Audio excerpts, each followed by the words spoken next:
Welcome to the Ashraf Garda Show. Now, as someone who's interested in marketing, because goodness, I really am, and it's a field that I've spent lots of time in as a host, but as someone who's also interested around impact and what people do, but also from my seat as champion South Africa, where we look at champion thinking and champion type of activations. I mean, this chat that I'm going to have with you, Sarika Modi, is a 3-in-1 because it encompasses all of that. So welcome to the show, firstly. Thanks, Ashraf. Thanks so much for having me on your show. Thank you. Now, we are talking to you, and I can talk to you about a whole host of other things, but specifically because your agency, Triple Eight Agency, has been acknowledged in particular by a award coming out of the UK that I think is worth talking about. So what is the award about? So Ashraf, we entered the UK Purpose Awards for the first time this year, and it's essentially something that's been set up by the UK PR Week to look for work that is purpose-driven or purpose-led across the globe. So the countries that are included in this are Europe, Middle East, and Africa. And we entered that for the first time, just looking to showcase some of the impact that we're having across campaigns in South Africa and in Africa. Okay, so and what did you have to submit? It was quite a lengthy process. There were a number of hurdles. We had to submit videos showing the kind of work that we do, case studies. They really wanted to see a lot of case studies and a very in-depth analysis into our agency, what we stand for, who we are. And then further to that, there were also questions that we had to answer from the jury. So they had quite a big jury set up, and we had to fulfill those requirements. Okay, so let me get this right. I mean, did you enter just on your own because you guys had found out about it? Or in fact, were you asked by the organizers to say, hey, we've identified you, we shortlisted you, but now can you tell us more about yourself? What came first? So we'd actually heard about the UK Purpose Awards. And with 70% of Triple Eight's work in the past couple of years being purpose-driven, we felt this would be a very good award for us to enter and to see how we fared. So based on that, we decided to go ahead with our entry. Okay, well, and the net result, I take there were more than one, there were a few awards, but the one that matters to me and that should matter to you is Agency of the Year. I mean, wow. Yeah, it was pretty big, pretty astounding. So they had a whole host of campaign awards. So campaigns from various different types of sectors, including campaigns that NGOs could have run and agencies ran. They looked at impact across all of those. And then the big award, of course, is the Agency of the Year award, which really sums up what you've done holistically as an agency.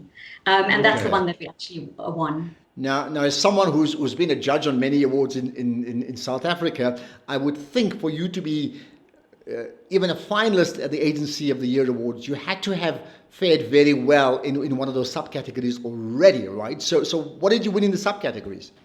So we actually didn't enter any of the campaign awards. We, took a stance to enter the Agency of the Year, where we enter all of our campaigns so that the judges could see it holistically. And I think part of the reason for that was that with COVID-19 and a lot of the disruption that we've had this year, we really were pushed for time. So we said, if there's one award that we're going to enter, let's just go for the big one and enter the Agency of the Year, where they look at everything that we have done holistically. Well, that's the type of champion minds that I like to connect with. Wonderful. So tell me more then about the submissions. I mean, you're obviously ultimately working on behalf of other brands, right? What did you submit?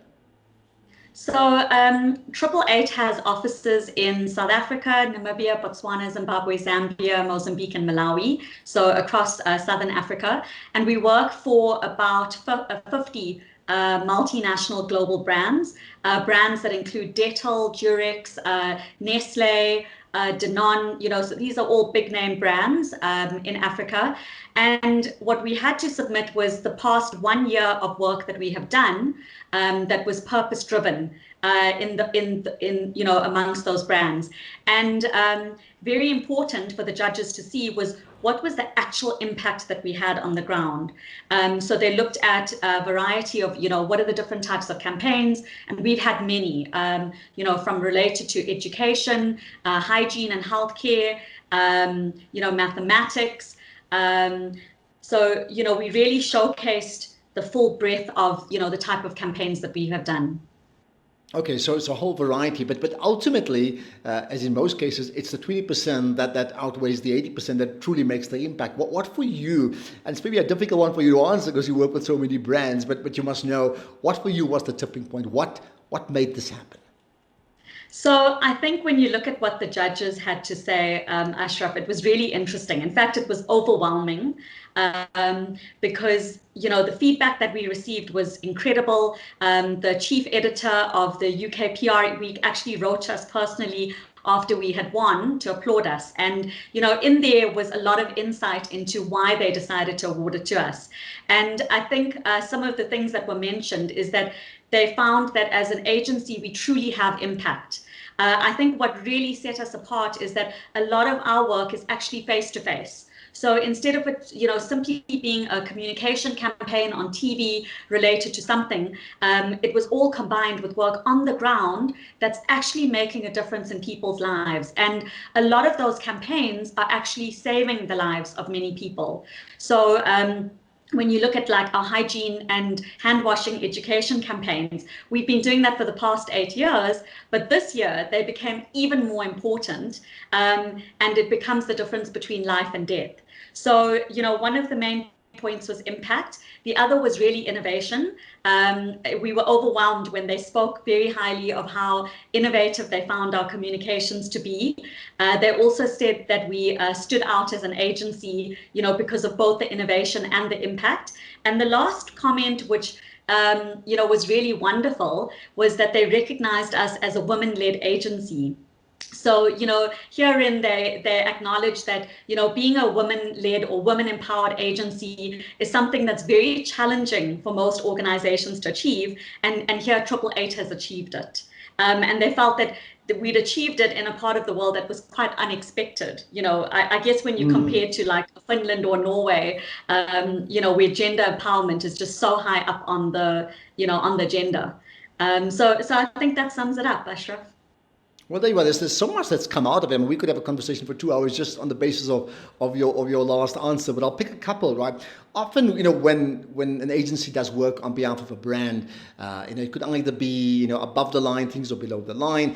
So there could well be advertising. There could be some other form of campaigns. There could be experiential marketing, which I think is something maybe you would get involved in. But I was about to touch on experiential until you said yours actually changes, I think loosely changes community. So it's campaigns on behalf of what? NGOs that, or brands that actually changes community. So how does that differ from what other people do then?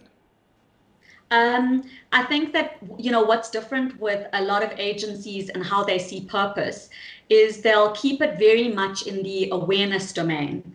So what they count as purpose is, creating awareness around a cause.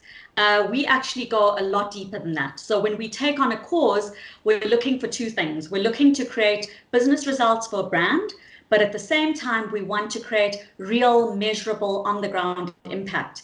And I think that's what's really stood out when you look at the profile and of the work that we've done in the campaigns, that we've done. We go as far, Ashraf, as actually, doing evaluations, behavior change evaluations, for example, where we measure that impact that we've had. So, it's not, just simply awareness and reach and saying, well, we did an ad about gender-based violence and we reached 3 million people. We go much further than that. And we've got, amazing case studies, with those types of examples. Okay, I'm going to give you an opportunity to give me a soundbite answer. What is impact for you? I think it really means making a measurable difference in the purpose and the cause that you, that you take on. So for us, it should go beyond awareness. and it should actually result in changes in behaviors or outcomes that really have a positive, meaningful impact in communities. So give me examples then, we could probably list 20, but let's maybe leave it with 3 examples how the impact has resulted in community change. A really phenomenal example, and I think this is why they mentioned us for innovation, is we were approached by Nestlé last year, and they wanted to drive a purposeful campaign. They knew that it needed to be something in the education territory. And when you look at a brand like Nestlé, they're about fortification in their product to bring about cognitive development in children. So we partnered them. They actually partnered with the Maths Cause and with the South Africa Maths Foundation. And then we looked at how could we translate that partnership into something that would have a meaningful impact where it counted most. And when we did the research, we actually found that South Africa ranks 180 out of 180 countries in the world in maths ability, which is astounding. And, we went much further in terms of the research and found that the breakdown in our mathematics education actually starts at foundation phase. Furthermore, we found that kids are getting discouraged by maths education because their parents are not empowered to help them because of, historic problems in education. So, Ashraf, what we developed, which was very innovative, is South Africa's first WhatsApp math bot, which is powered by artificial intelligence. And why WhatsApp? That's because it's low cost for many communities. There's good penetration across, all the different socioeconomic groups, especially on the lower end, which is where we really needed to make an impact. So working with the South Africa Maths Foundation, we developed a full program where parents would enroll onto this math bot. The cost of the data is negligible. Every week, they would get questions appropriate to their child's school grade or, the educational level. And then, they would provide answers on the WhatsApp platform. The bot would actually mark whether it's correct or incorrect, and then show the parents the correct methodology and how to coach their child in maths education in the home. And we actually had 7,000 families enroll onto that platform last year. We found that there was a 47% improvement reported by schools in terms of attitude towards mathematics, which is absolutely key. And there was also a 45% increase in the child's maths ability over the 6-month period. And then on the other hand, we also had phenomenal growth in sales. It was actually 16% in the first month in which we launched, that there was uplift for the brand, and then 8 to 10% thereafter for the following 5 months. Okay, those numbers, yeah. Reporting we're able to do. Okay. Does that mean, therefore, and I'm looking at what the judges said. They said, the agency has impact written all over it. It's a glowing tribute to, because you stand for impact, and they've identified the obvious, but sometimes people don't identify the obvious, so they've done that. Does that mean, 2 things to come out of that. Does that mean you turn away work that doesn't fit your brief? Normally it's what fits the client's brief, but in this case, if the work doesn't fit your brief, you turn it down? We prefer to collaborate with our clients, Ashraf. And, in every instance that we've had where we collaborate with clients, we show them the benefit behind behavior change. We generally don't see any resistance to it, because I think that, for many brands and for many companies and their employees, they genuinely do want to make an impact. So they, absolutely want to drive the business result. But, where they can see that there's an opportunity that's innovative to make an impact, they generally take it. So we haven't actually seen any resistance in that way. Okay. But do you find as a bugbear for the broader marketing and communications industry that too much work is done around publicity and awareness and too little about impact, whereas the budget could well be the same, but the impact of the impact would be even far more substantial and life-changing? I think for companies, there has to be a balance. So, at the end of the day, a company is about making profit, and we recognize that. It would be very different if we were working with a pure NGO. So I think that's one of the things that we, recognize, and that does set us apart, is that we recognize that there must be this balance between the business benefit and the social benefit. And in so working, we really engineer our campaigns in order to ensure that there's impact in both areas, both business and social, because it's important to keep clients happy, but at the same time to have that impact in communities. What is it about the business? Because I mean, you said it's effectively an all-women business at the top. I suppose there's a few men within the company, but certainly women run it, which is fantastic. But what have you guys been around? 8 years, 10 years? It's 8 years, Ashraf. This year's been 8 years. Is that why you call yourself 888? I mean, there must be a reason behind that. 888 means what? It's a coincidence. So it's just coincidence that this year we've turned 8 and it's 888. But why we're called 888 is because, when we envisaged the company, our vision was really around driving the triple bottom line, which is driving impact on people, planet, and profit. And if you look up 888 in Asian philosophy, it stands for good fortune. So 888 really stands for good fortune in people, planet, and profit. So it's a name that really is meaningful to our vision and our mission as an agency. Okay, so do I take it? I mean, I know you head up the agency. Were you there at the very beginning as well? I mean, are you the founder and your colleagues? And has the vision then changed, or is it exactly the same as when it started 8 years ago? So actually, Ashraf, I founded 888 in 2012. And, prior to that, I worked as an actuary. I worked in financial services. And an area that really excited me was socially responsible investing, where, large funds would make investments that would have a social impact in addition to an investment return. And out of that came the idea of starting an agency working in marketing that could create impact amongst brands. So I left my very cushy corporate job and, took a very risky route and decided to become an entrepreneur and started 888. Initially, it was just 3 women. And today we've grown to 70 women, across Southern Africa. And I think we kind of had a sense that, this was a good area for women to work in. Women empowerment is part of the purpose at 888. So it was definitely on purpose that, we went down the women empowerment route.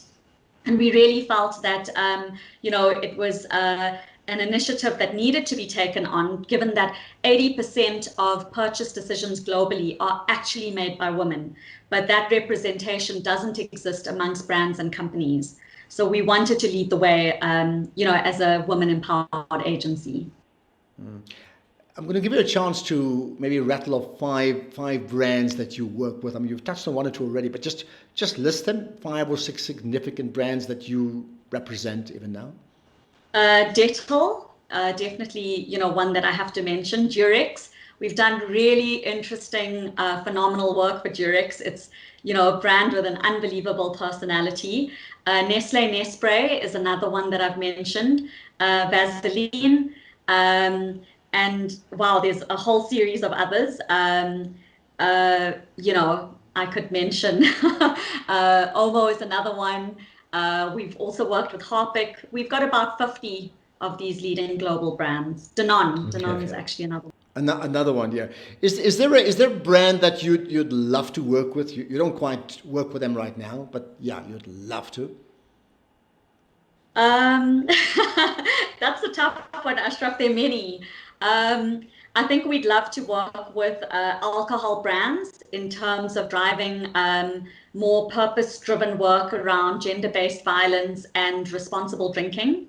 I think that, over the lockdown, we just saw this massive upheaval in society around gender-based violence, about, and we also saw, on the other hand, significantly lower casualties coming to hospitals when people couldn't access alcohol. So these are 2 causes that are kind of related, to quite a widespread product and segment in our country, where I think a lot of work needs to be done. How is your company then been able to personally navigate treacherous waters of COVID-19? So initially, Ashraf, I think just like every other company, when the pandemic was announced and the lockdowns were announced, initially it was a shock. And as an agency, initially for the first 2 weeks, we had to quickly move to this work from home scenario. And that in itself had challenges, which I'd like to tell you a bit more about shortly when it came to managing our teams. But as an agency working quite a lot in healthcare and significantly in hygiene and hand washing, we use those credentials to develop a number of innovations. So we actually developed these, complete hand washing stations, which we have now sold throughout Southern Africa. We actually sold 1,000 of those in the first month of lockdown. And then we also developed something called the Sani Alert Station, which so both are foot pump operated stations. One's a hand washing station for clinics and communities, and the other one releases hand sanitizers. And through that adaptability and that agility in the team and the innovation, we actually saw an increase in our business over this period. So 888 grew 23% compared to year on year during the pandemic, simply because of our ability to innovate and our big focus on healthcare as an agency. Okay, wow. You then were talking about just as the mobilizing your workforce. Tell me about that during COVID. So I think something that happened, which was unprecedented when COVID was announced. We had to move to this work from home scenario. So literally our entire office, and we're an office of women that are team players. We see each other every day. There's this amazing camaraderie that exists in in our environment. And suddenly, people felt isolated with work from home. I think most companies can attest to, these types of calls lead you to being working till 11 at night, or just stretching you so much further because it's so much harder to coordinate. So within the first week of lockdown, we actually found that most of our staff were having emotional breakdowns.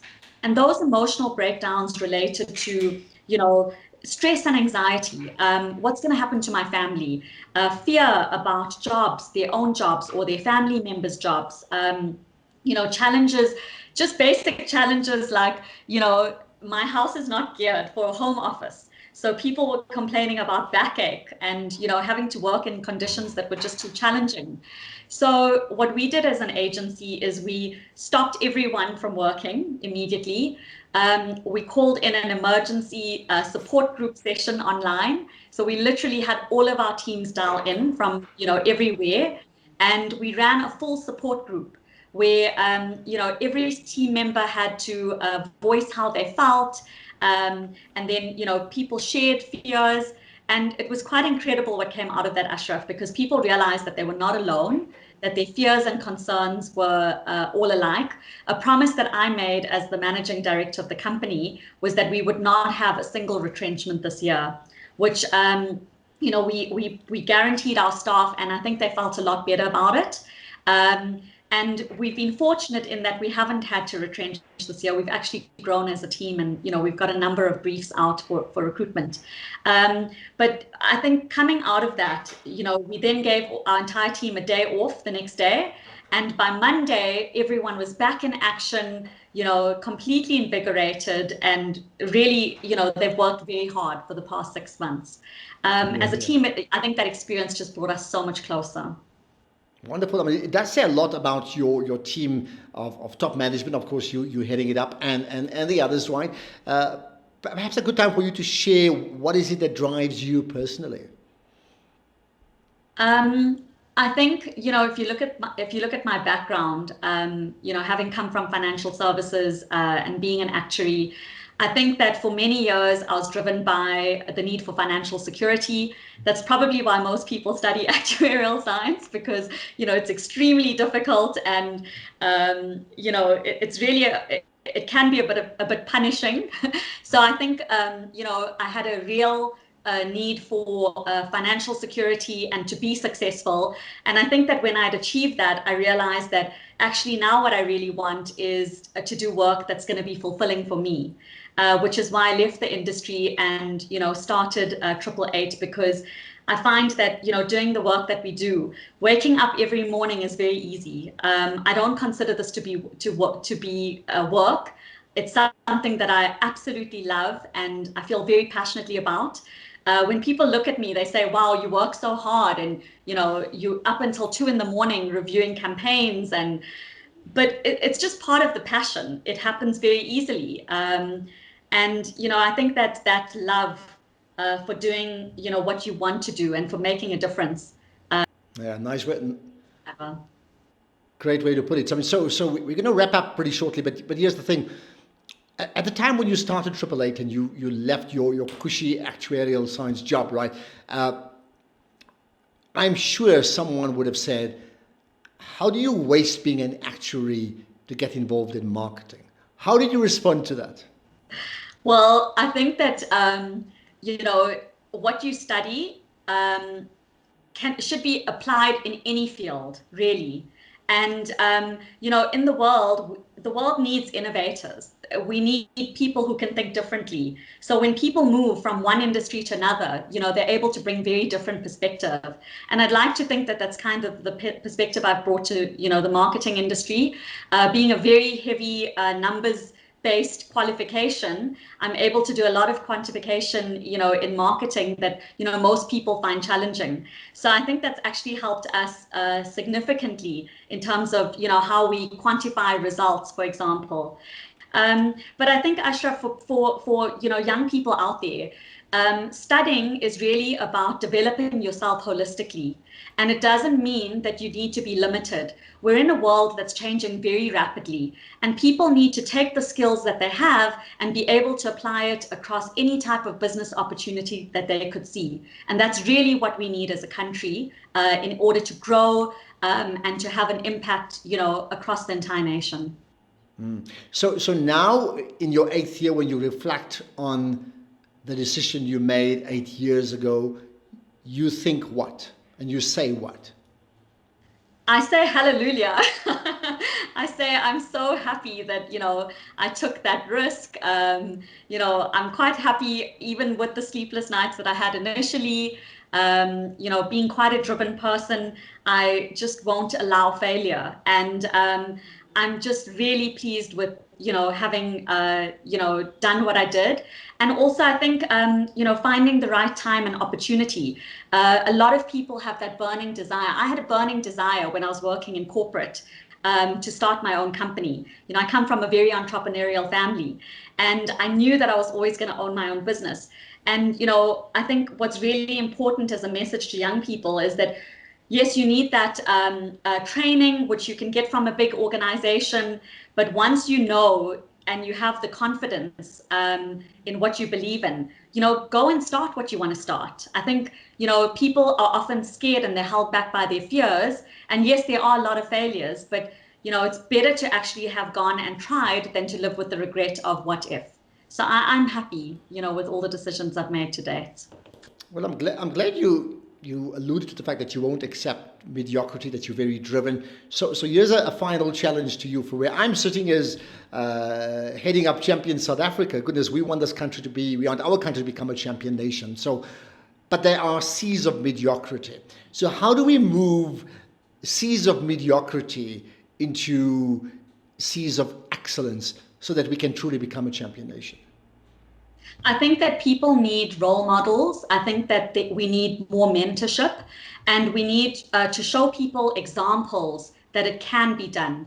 I think, for a lot of people coming out of poverty, they don't necessarily have the exposure, to how things could be done. Often they're beaten down. They need that inspiration, but they need that mentorship. And I think we need to showcase more examples of people where, they've come out of a similar scenario, but look at the amazing things that they were able to achieve. And I think if we show people that it is possible, they should be more inspired for that drive to actually achieve so much more in their lives.